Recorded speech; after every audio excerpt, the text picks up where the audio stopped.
Desejamos sorte e êxito à presidente Dilma Rousseff nesse novo mandato que se inicia. Queremos dizer que, apesar de todos os absurdos que disseram de nosso candidato, apesar de todos os boatos, calúnias, saímos dessa eleição de cabeça erguida. Primeiro porque o PSDB se reafirmou como uma força política no Brasil com a conquista de importantes estados da federação. Governaremos São Paulo, por mais uma vez, recebendo o aval dos paulistas para administrar a maior força da economia brasileira. Mas que se diga e se reafirme aqui, são paulistas natos por adoção. São paulistas nordestinos, sulistas e nortistas. São cearenses, sulistas, paraenses, nordestinos. Enfim, são paulistas de todo o Brasil. Assim como boa parte da população de diversas unidades federativas, os paulistas pertencem a maravilhosa diversidade de cultura que se espraia por todo o nosso rico território. Não adiantou a tentativa, nem vai adiantar, de dividir o Brasil. Presidente Dilma, porque, por imposição constitucional, seu governo precisa ser e deve ser para todos os brasileiros. Nós perdemos as eleições para presidente da República, mas ficou claro que foi uma derrota por uma pequena margem de votos. Tivemos a expressiva preferência de quase metade do Brasil, o que nos credencia para continuarmos a exercer o papel de oposição no Congresso Nacional. Queremos seguir na mesma direção, a de ser uma oposição responsável, extremamente crítica e atenta à condução econômica do país. Mas uma oposição compromissada com a construção de um país unido. Unido, sim, em torno de ideais comuns em favor da diversidade cultural, étnica, política e ideológica. Não compartilhamos de um espírito divisionista do Brasil e repudiamos qualquer tentativa de se estabelecer uma oposição entre ricos e pobres, brancos e negros, incluídos e excluídos. Enquanto nação, o Brasil tem se notabilizado pela pacífica convivência entre as diversas etnias e por uma vontade coletiva de superar as desigualdades sociais. Isso não se pode dar apenas pelos valorosos programas sociais, até porque esses programas não pertencem a um ou a outro partido. Esse é um programa que pertence ao povo, que é o povo quem paga, são os impostos daqueles que trabalham 4 meses e meio para contribuir com esses impostos. Esses programas, então, não têm dono. Sim, tem o dono, o povo brasileiro. São, na verdade, um imperativo para uma união com tanta desigualdade como é a do Brasil. Os programas sociais colocam-se como uma forma justa de gastar parte do dinheiro dos impostos arrecadados no Brasil. Diga-se que temos uma das maiores cargas tributárias do mundo e nem de longe serviços públicos à altura de demanda da sociedade. É nossa obrigação devolver esses impostos em formas de educação, de saúde e de segurança, e não o fazemos. Não por acaso o senador Aécio Neves propôs que os programas sociais se tornem programas de Estado. Mas é preciso ousar e ser criativo e ir além dos programas sociais. O Brasil não pode adiar a implantação de uma educação pública de qualidade. A democracia consolida-se e funciona de fato quando todos, independente de origem social ou étnica, têm condições de acesso à educação que potencializa as vocações e nivela as oportunidades de conhecimento. Concedo com muito prazer a palavra ao senador Fleury, do meu estado de Goiás.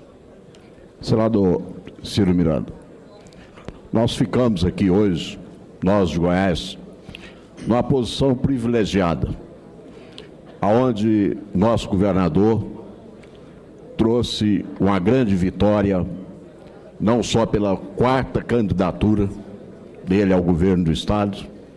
Eu acho que só um homem até hoje nesse país, um político, conseguiu governar um Estado por 4 vezes consecutivas. Como também a vitória, junto ao jovem candidato Aécio Neves, senador, e podemos falar em alto e bom som que a situação nunca ganhou, nesses 12 últimos anos, em Goiás. E sou do Democratas, oposição ao governador, mas não faço oposição a ele. Sou ao lado do governador, sempre estive ao lado. E aproveito aqui para lançar que o nosso futuro presidente da República, ninguém mais credenciado do que o senador Marconi Perillo, que hoje nacionalmente é conhecido na liderança do PSDB. Muito obrigado, senador, pelas palavras e carinhosas para com o nosso governador. A educação é capaz não só de preparar as futuras gerações para o mercado de trabalho, mas também de oferecer as bases para o contínuo aperfeiçoamento. Melhorar a educação fundamental no Brasil é um desafio prioritário e inadiável como forma de legar às futuras gerações um país com mais oportunidades de trabalho e menos desigual. Ao longo desses 12 anos do governo do Partido dos Trabalhadores, essa melhoria não ocorreu, o que implica no adiamento de um dos pilares do desenvolvimento. São os índices internacionais que nos dizem. Nós esperamos que entre os novos compromissos de seu governo, a presidente Dilma Rousseff faça a União assumir o papel de liderança no fincar das bases de uma educação fundamental, libertadora e fecunda. A União não pode e nem deve empurrar para os estados e municípios a árdua tarefa de educar e formar os brasileiros.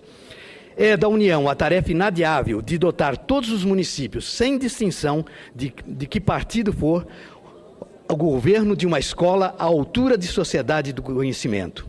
Esperamos que a presidente eleita tenha uma leitura realista do que as urnas disseram. Não pode ignorar o somatório dos votos da oposição, tampouco os votos nulos e brancos.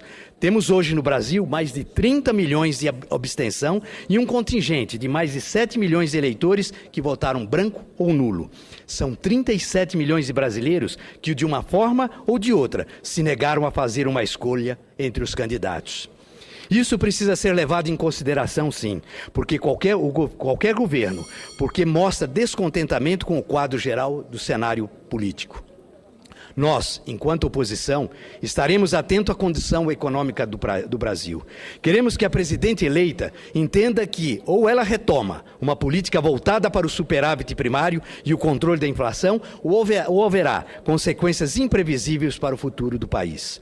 É preciso reverter com a máxima urgência esse quadro de estagnação econômica, que já coloca os últimos 4 anos como um dos piores períodos de toda a história republicana. Como oposição, jamais torceremos pelo fracasso da economia, porque o Brasil não é de nenhum partido político. O Brasil é dos brasileiros, independente de terem votado em Aécio ou de Dilma.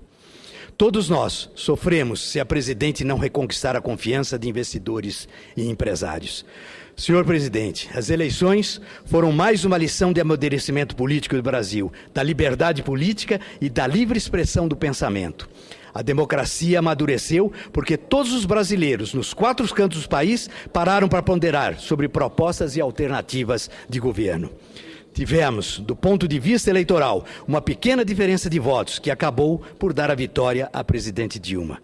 Exatamente por isso, o Partido dos Trabalhadores e as bases de sustentação do governo não pode ignorar a força das ideias da oposição e do expressivo contingente que preferiu anular o voto ou votar em branco.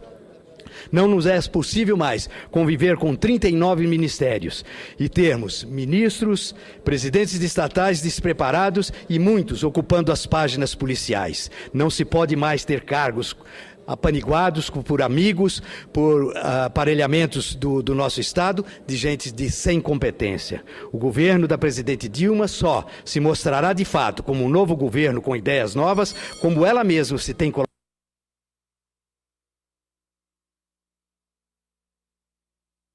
Se for capaz de compreender o recado das urnas de forma objetiva, sem mitos ou sectarismo.